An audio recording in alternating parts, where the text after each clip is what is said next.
Ça fait longtemps que je vous avais pas parlé de grenouilles et dans cette vidéo là je vais vous présenter une espèce que je trouve tout simplement magnifique et je comprends pas pourquoi j'en ai toujours pas en captivité. Et salut tout le monde, j'espère vraiment que vous allez bien. Aujourd'hui je vais vous parler d'une espèce qu'on peut avoir en captivité. Peut-être qu'avec les nouvelles lois on peut plus, j'en sais rien, renseignez-vous bien.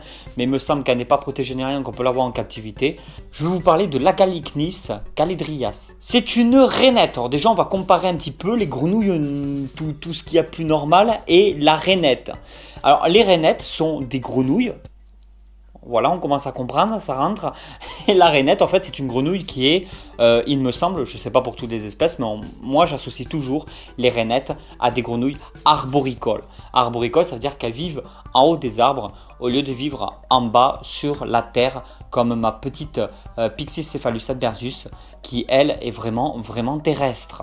Alors cette grenouille, qui est un peu arboricole, vit dans les forêts tropicales humides, mais vraiment très humides, avec de l'eau qui mouille. En Amérique centrale, les femelles font en moyenne 8 cm et les mâles sont un peu plus petits, ils font entre 4 et 6 cm d'après les petites informations que j'ai pu trouver sur internet.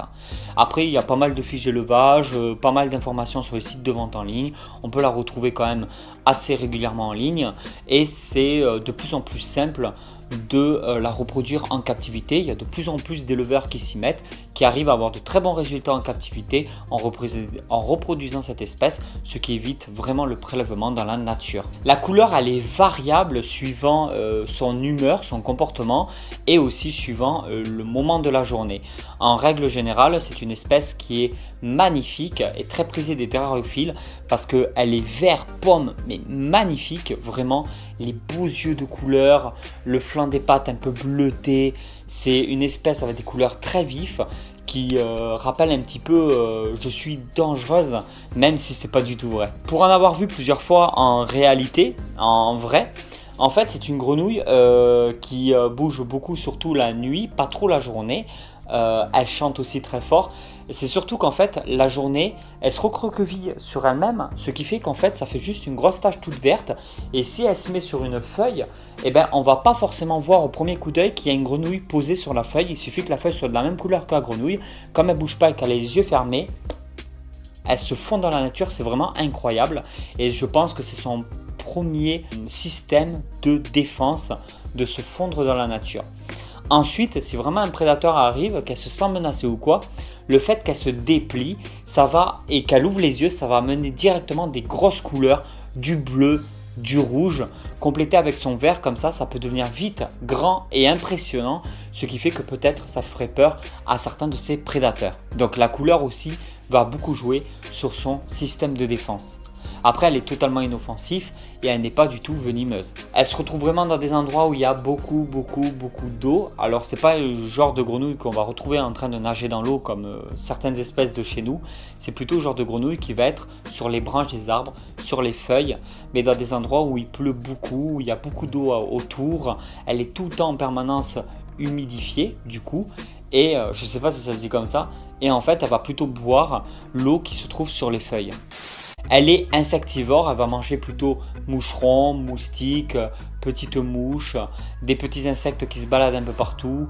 En captivité, on va plutôt avoir tendance à lui donner des grillons, des petits criquets, des petites choses comme ça, mais toujours des petits insectes, on ne fait pas n'importe quoi. Voilà, pour pas qu'elle puisse se blesser en mangeant sa proie. D'après les informations que j'ai pu voir sur internet, c'est le genre de grenouille qu'on ne va pas forcément conseiller aux débutants. Elle est du style très résistante, mais cela ne veut pas dire que c'est forcément conseillé aux débutants, parce que sous prétexte qu'elle est résistante et qu'elle peut résister à certains paramètres, on va la conseiller aux débutants, c'est pas grave. Non, elle a besoin quand même de certains critères, de certains paramètres à prendre en compte, une très forte humidité, une bonne aération, des plantes un peu de partout, il faut maintenir une certaine chaleur avec une certaine humidité au bon moment de la journée. Il y a quand même des choses à savoir. Moi personnellement, je pense qu'en premier animal comme ça, je ne serais pas parti sur cette espèce-là. Il faut quand même peut-être une certaine expérience. Après, je dis pas, il y a certaines personnes qui vont démarrer directement avec cette espèce-là et qui vont avoir de très bons résultats parce que dès le départ, ils auront pris les bonnes informations, ils auront acheté le bon matériel, ils auront fait ça dans les règles de l'art. Le principal inconvénient, je pense, vraiment ce qui m'embêterait chez moi, ça serait le chant, parce qu'un chant de grenouille, de toute façon, moi, à partir du moment que les animaux font beaucoup de bruit, surtout pour une grenouille qui vit la nuit.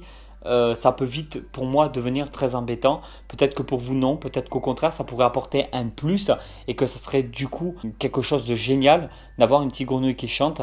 Moi de mon côté, c'est vraiment ce que je redoute le plus. Moi ce que j'aurais le plus peur, c'est que ma petite grenouille, la Pixycephalus adversus, que j'appelle souvent Jabba le Hutt, même si elle s'appelle McFlurry. Pour les anciens qui sont sur la chaîne YouTube, vous la connaissez déjà. Pour les nouveaux qui viennent d'arriver, ils n'ont même pas compris que Tonton Snake avait une grenouille lui aussi, mais c'est une grenouille africaine qui n'a rien à voir. Je sais qu'elle peut chanter, je sais que les mâles chantent apparemment et très très fort. Pour l'instant, la mienne, elle chante pas, mais elle n'est pas du tout adulte non plus. Peut-être que dans quelques années, elle se mettra à chanter. Et c'est vrai que c'est ce qui me ferait le plus peur. Une petite grenouille qui se met à chanter en pleine nuit, que ça envoie des décibels à 4 h du matin dans les 3/4 de la région sud de la France. Allez, on fait une petite pause pour la question du jour. J'aimerais savoir au niveau des documentaires animaliers. En ce moment, j'ai trop envie de regarder plein de documentaires animaliers. J'aimerais me faire une liste parce que je connais pas grand chose à part des vieux documentaires de l'époque. Documentaires animaliers, j'ai pas grand chose. Je risque de vous en mettre quelques-uns, quelques liens dans la description de cette vidéo de documentaires animaliers. Si vous avez une liste de super documentaires animaliers que je pourrais regarder de façon gratuite et légale sur internet, je veux bien que vous me mettiez dans la description des noms de documentaires qui pourraient vraiment m'intéresser. Animalier, je parle du coup de tout, c'est-à-dire autant chez les poissons que chez les reptiles, les amphibiens, les batraciens, les choses comme ça, même les oiseaux, les trucs comme ça. Alors, en ce moment, j'ai vraiment envie de me mettre de plus en plus dans les documentaires animaliers. Alors, mettez directement en bas de la description en commentaire les documentaires que vous préférez regarder. Et voilà tout le monde, c'était une petite vidéo bonus comme ça, je voulais vraiment changer totalement d'espèce. J'espère qu'elle vous plaira, j'ai quelques appréhensions sur les retours, ça change un peu. En ce moment je fais beaucoup de changements sur la chaîne YouTube, ça a l'air de vous plaire, mais bon, on sait jamais. Donc n'hésitez pas à soutenir la vidéo comme bon vous semble, de laisser un petit commentaire pour me dire vraiment ce que vous en pensez, ça va beaucoup m'aider pour la suite. Allez tout le monde, merci beaucoup, ciao ciao.